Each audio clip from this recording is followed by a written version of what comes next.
Sabe qual o poder de um título?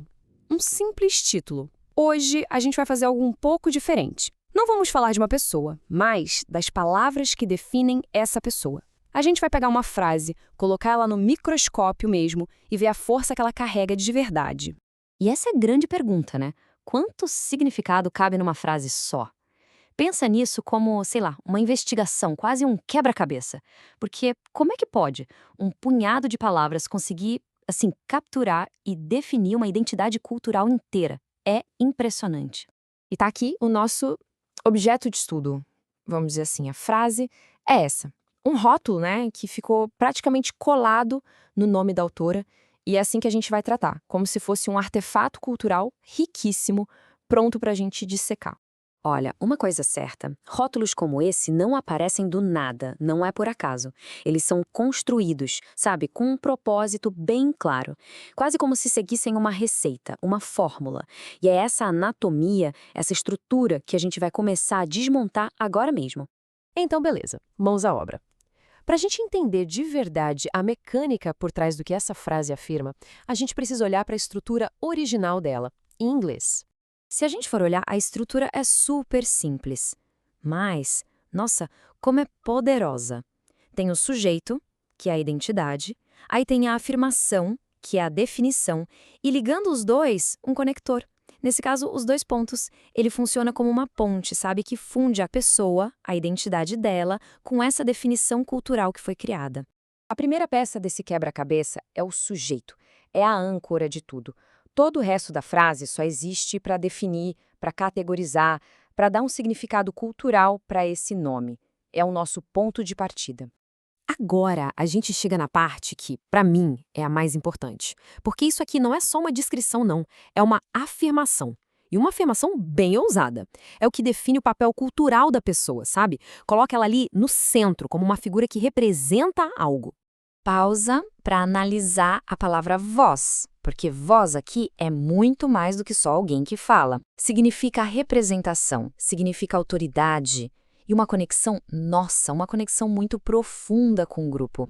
Quando se diz que alguém é a voz de algo, essa pessoa vira um porta-voz. Alguém que consegue colocar em palavras o que um grupo inteiro sente. E claro, né? Uma voz tem que ser a voz de alguém. Não dá para ser uma voz no vácuo. Então, definir o grupo, nesse caso a geração millennial, é o que dá todo o contexto e a força para essa afirmação. Aquela ideia abstrata de ser a voz, de repente ganha um chão, fica ancorada numa categoria social que todo mundo conhece. Ok, mas e aí? Como é que um conceito tão específico assim consegue viajar de um idioma para o outro? A tradução para português, nesse caso, dá uma pista muito boa sobre o quão universal essa ideia pode ser. Olha só a versão em português, tirada direto da fonte. A estrutura muda um pouquinho, né? Em vez de dois pontos, tem parênteses. Mas o principal, a essência da coisa toda, a equação, continua igualzinha. E o que é muito, mas muito interessante aqui é ver como a tradução é direta.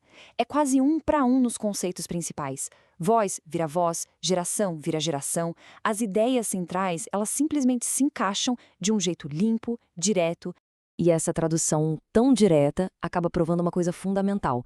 A ideia de ter uma voz da geração não é algo exclusivo de um idioma. É um conceito cultural que a gente compartilha. É portátil, sabe? Funciona tão bem em português quanto funcionou em inglês. Tá, mas por que a gente parou para analisar isso com tanto detalhe? A resposta é simples. Porque entender essa anatomia, essa estrutura, ajuda a gente a entender o poder que essa frase tem no mundo real. Agora a gente vai ligar os pontos. Então, o ponto-chave é o seguinte: frases assim, elas trabalham de verdade. Elas criam um atalho na nossa mente. Elas moldam como o público enxerga alguém. Ajudam a construir um legado, sabe? E com o tempo, a própria frase vira uma espécie de dado cultural. Pensa bem, no nosso mundo com tanta informação o tempo todo, essa fórmula funciona porque ela dá uma clareza instantânea. Ela satisfaz aquela nossa necessidade de categorizar, de entender rapidinho qual é o papel de alguém na cultura. E é aqui que a gente chega na grande sacada. Com essa estrutura, com essa anatomia linguística, uma pessoa é elevada.